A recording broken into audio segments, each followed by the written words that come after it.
4월 5일 아침 저희들에게 주신 하나님 말씀은 창세기 33장 말씀입니다. 창세기 33장 12절로 20절까지 말씀 다 함께 봉독하겠습니다. 에서가 이르되 우리가 떠나자 내가 너와 동행하리라.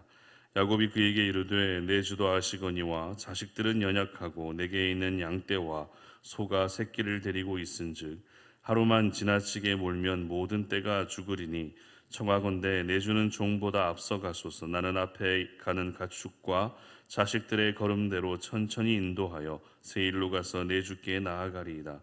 에서가 이르되 내가 내 종 몇 사람을 내게 머물게 하리라. 야곱이 이르되 어찌하여 그리하리이까. 나로 내 주께 은혜를 얻게 하소서 하며 이날에 에서는 세일로 돌아가고 야곱은 숫곳에 이르러 자기를 위하여 집을 짓고 그의 가축을 위하여 우릿간을 지었으므로 그 땅 이름을 숫곳이라 부르더라. 야곱이 밧단 아람에서부터 평안히 가나안 땅 세겜 성읍에 이르러 그 성읍 앞에 장막을 치고 그가 장막을 친 밭을 세겜의 아버지 하몰의 아들들의 손에서 베크시타에 샀으며 거기에 제단을 쌓고 그 이름을 엘엘로헤 이스라엘이라 불렀더라. 아멘. 누구를 위하여 살 것인가? 라는 제목으로 오늘 말씀 증거합니다. 야곱은 하나님의 은혜로 완전히 깨어졌던 형 에서와의 관계를 극적으로 다시 회복하게 됩니다. 하나님의 말씀을 따라 고향 땅으로 향했지만 야곱의 인생 가운데 언제나 가장 큰 근심거리 중에 하나가 바로 형 에서, 이 에서가 마음에 쓰일 수밖에 없었던 것이죠. 하나님이 명령하셔서 내가 돌아가는 것은 맞지만 과연 내가 형 에서와 잘 지낼 수 있을까라고 하는 그런 여러 가지 걱정과 또 근심을 가지고 있을 수밖에 없었습니다. 그런데 야곱의 이 큰 근심, 야곱의 인생 가운데 가장 큰 근심거리 중에 하나였던 이 부분이 하나님의 은혜로 해결되었던 것입니다. 이로써 야곱은 더욱더 가벼운 마음으로 가나안 땅을 향해 나아갈 수 있게 되는데요. 이렇게 가나안 땅을 향하고 있는 여정 가운데 야곱이 보여주고 있는 모습은 오늘 저희들에게 중요한 교훈을 한 가지 알려주고 있습니다. 그것은 바로 오늘 제목과 같이 과연 나는 누구를 위하여 살 것인가 하는 이 부분을 저희들에게 알려주고 있다는 것입니다.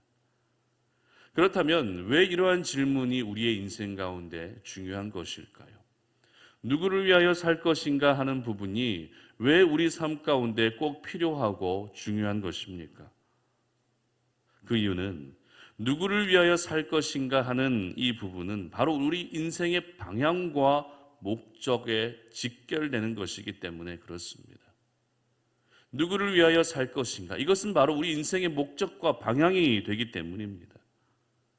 사람의 인생을 보게 되면 아무런 목적 없이 사는 것만큼 불행한 인생은 없는 것 같습니다. 그래서 작은 정말 사소한 목적이랄지라도 그 목적이 있을 때 그 목적 때문에 오늘도 버틸 수 있고 오늘도 수고할 수 있는 것입니다. 또한 내가 아무리 이 땅 가운데에서 열심히 살아간다 할지라도 그 방향이 잘못되면 어떻습니까? 문제가 생길 수밖에 없는 것이죠. 그래서 흔히 인생은 속도보다 방향이 더 중요하다라고 하는 이러한 이야기도 하게 되는 것입니다. 그러면 오늘 본문에 기록되고 있는 야곱의 모습을 한번 살펴보도록 하겠습니다. 17절 말씀 보시기 바랍니다. 야곱은 숫곳에 이르러 자기를 위하여 집을 짓고 그의 가축을 위하여 우릿간을 지었으므로 그 땅 이름을 숫곳이라 부르더라. 자, 야곱은 형과 헤어지고 나서 가나안 땅을 향하던 중에 숫곳이라고 하는 지역에 잠시 들르게 됩니다. 목적은 쉬기 위해서였죠. 자신의 가족들 그리고 가축들이 모두 지쳐 있었기 때문에 이 쉼의 시간이 필요했던 것입니다. 도망 나오다시피 외삼촌 라반의 집을 떠나왔기 때문에 가족 모두는 지쳐 있는 상황이었던 것이죠. 더군다나 야곱은 하나님의 천사와 씨름하던 도중에 그 허벅지 관절이 골절되는 일이 있었기 때문에 장거리를 계속 여행할 수 없었습니다. 야곱도 역시 쉼의 시간이 필요했던 것입니다. 그러나 오늘 본문에 기록된 이 야곱이 지은 집이 어떤 집이었는가 하는 부분이 참 중요한데요. 지금 야곱의 상황이 어떤 상황이죠? 하나님이 말씀하신 가나안 땅으로 나아가고 있는, 자신의 고향 땅으로 나아가고 있는 이와 같은 상황이라고 말씀을 드렸습니다. 그러면 그 길로 나아가던 중에 숫곳에 잠시 들르고 숫곳에 머무르는 동안 집을 지었다는 것은 잠시 머물렀다가 바로 철거할 수 있는 텐트와 장막과 같은 집을 지은 것이라 생각할 수 있습니다. 하지만 야곱이 지은 집은 이 원어를 보게 되면 쉽게 짓고 철거할 수 있는 텐트와 장막과 같은 이동식 집을 지은 것이 아니라 고정식으로 된 집을 지었다는 것을 의미합니다. 이것을 통해 우리가 알 수 있게 되는 것이 무엇입니까? 야곱은 숫곳에 집을 지어서 잠시 동안 머물러 쉬었다 가려고 한 것이 아니라 상당히 오랜 시간 동안 머물기 위한 목적으로 튼튼한 집을 지었다라는 것을 알게 됩니다. 분명 야곱이 지금 가야 할 목적지는 정해져 있습니다. 하나님의 말씀하신 고향 땅으로 돌아가야 했습니다. 그렇지만 지금 야곱은 그 여정을 중단한 채 오랜 시간 머물 집을 지었다는 것이죠. 이것이 주는 의미가 무엇입니까? 바로 야곱은 하나님의 말씀보다 인간적인 생각을 먼저 하고 있었다라는 것을 깨닫게 된다는 것입니다. 야곱의 이와 같은 모습을 뒷받침해 주고 있는 말씀이 바로 조금 전에 우리가 함께 읽었던 17절 말씀입니다. 야곱은 오늘 집을 짓되 누구를 위해서 집을 짓고 있습니까? 바로 자기 자신을 위하여 집을 지었다라고 성경은 그렇게 기록하고 있습니다. 그리고 이어서 우릿간을 짓는데 그 우릿간은 누구를 위하여 집을 짓고 있습니까? 바로 자신의 소유물인 가축들을 위해서 우릿간을 지었다라고 성경은 기록합니다. 자신을 위하여 집을 짓고 가축을 위하여 우릿간을 지은 야곱의 모습은 지금 그 방향과 목적이 잘못되었다라는 것을 보여주는 결정적인 증거가 되는 것입니다. 그런데 숫곳에서 시간을 보낸 뒤에 그곳에서 얼마나 오랜 시간 동안 보냈는지는 정확하진 않지만 숫곳에서 시간을 보낸 뒤에 드디어 도착하게 된 가나안 땅에서 보여주고 있는 야곱의 모습을 또 한번 살펴보겠습니다. 20절 보시기 바랍니다. 거기에 제단을 쌓고 그 이름을 엘엘로헤 이스라엘이라 불렀더라. 아멘. 어떤 행동을 했습니까? 제단을 쌓았다는 것입니다. 제단을 쌓았다는 것은 하나님께 제사를 드리기 위해서죠. 하나님께 예배를 드리기 위한 목적으로 제단을 쌓는 것입니다.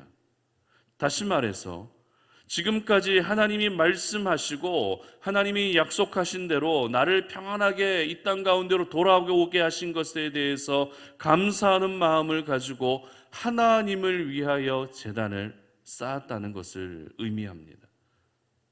따라서 오늘 본문에서 보여지고 있는 야곱의 모습, 전부 어떤 모습입니까? 자기를 위하여 사는 모습도 있습니다. 가축을 위해서 사는 모습도 있습니다. 그리고 하나님을 위하여 사는 모습까지 이렇게 다양한 모습들이 보여지고 있는 야곱의 모습이라는 것입니다.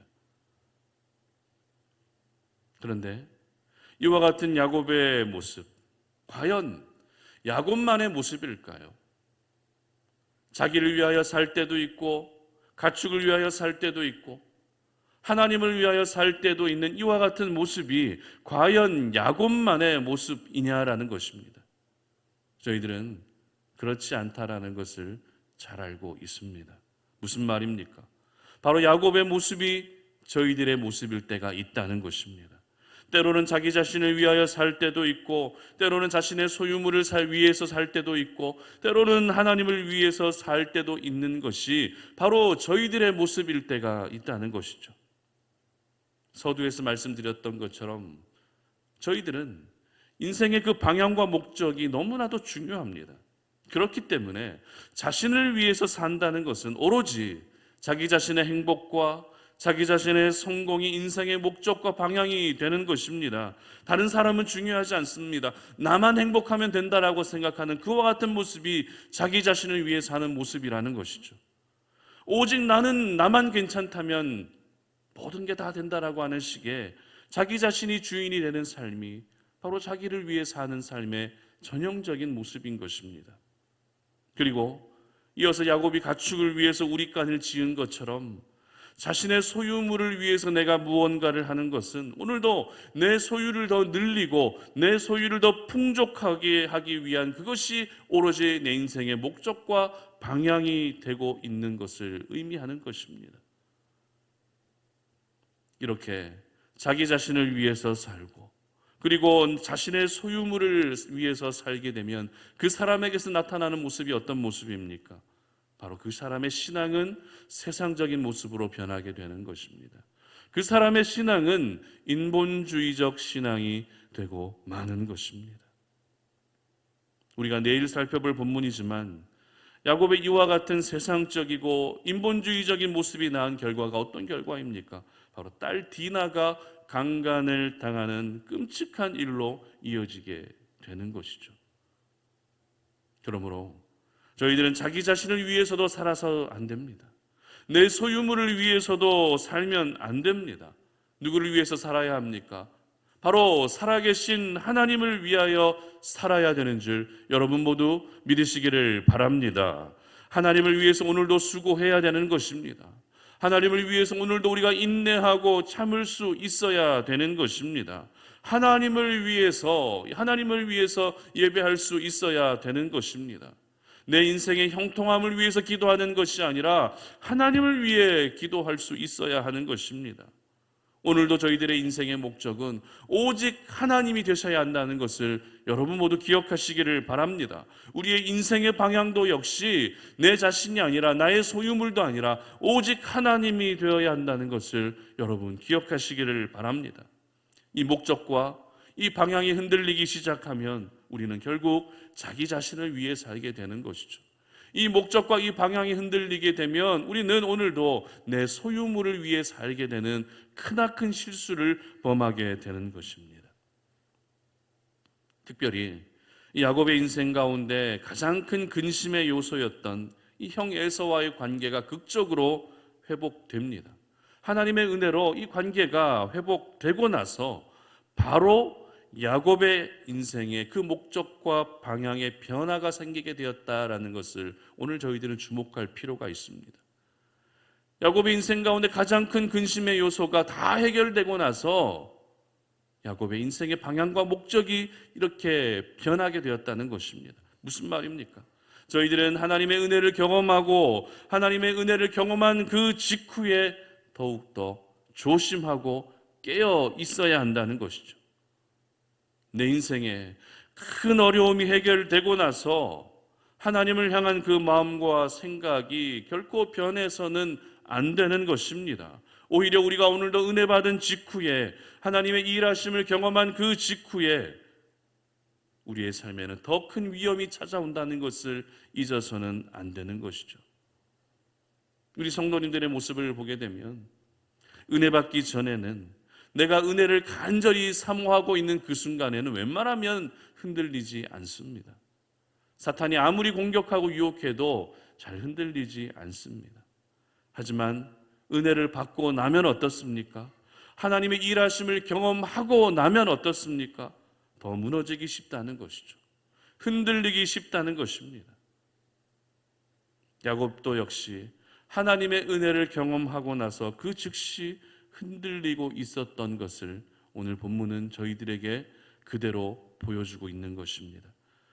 그러므로 오늘도 저와 여러분의 삶이 온전히 하나님만을 위한 삶이 될 수 있도록 기도가 끝나는 그 순간, 예배가 마치는 그 순간을 더욱더 조심할 수 있기를 바랍니다.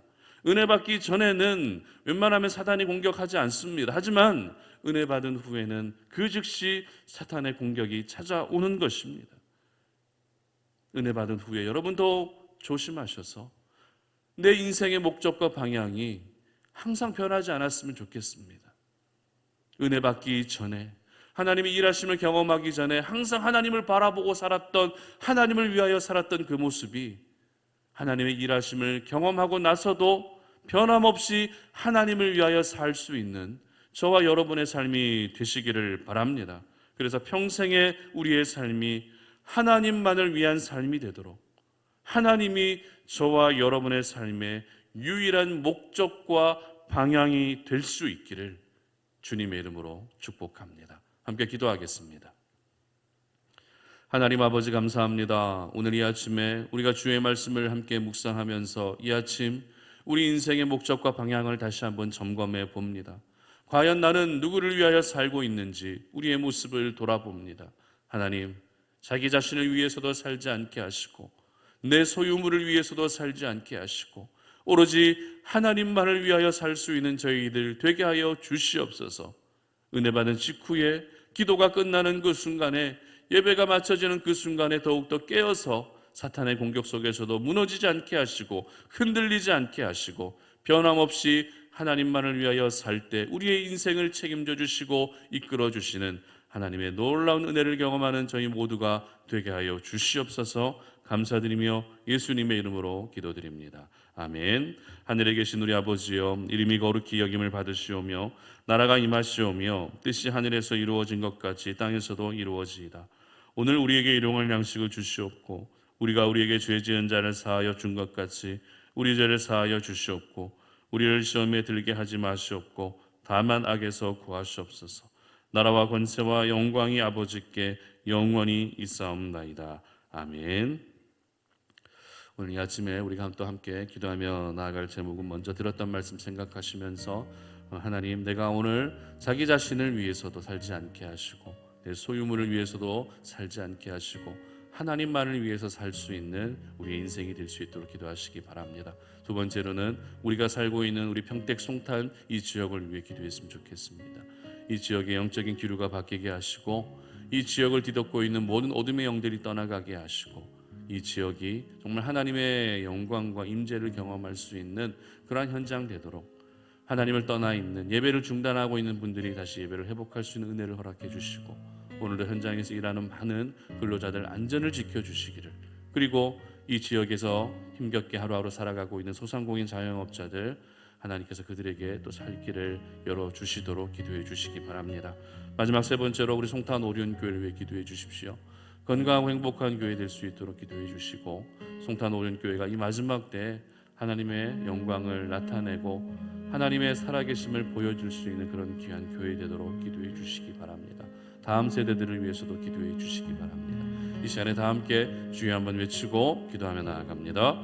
주여, 하나님 아버지 감사합니다. 오늘 이 아침에 우리가 주의 말씀을 묵상하며 아버지 하나님, 우리의 인생의 목적을 다시 한번 점검합니다. 나는 과연 누구를 위하여 살고 있는지 우리의 모습을 돌아봅니다. 내 자신을 위해서도 살지 않게 하시고 하나님 아버지, 내 소유물을 위해서도 살지 않게 하시고 오직 하나님을 위해서 살 수 있는 저희들 되게 하여 주시옵소서. 이와 같은 모습이 항상 우리 가운데 반복되지 않게 하시고 하나님 아버지, 변함없이 하나님을 위하여 살아갈 때 아버지 하나님, 그 사람의 인생을 책임져 주시는 하나님의 은혜를 날마다 경험할 수 있는 우리 송탄 오륜의 모든 가족들이 되게 하여 주시옵소서.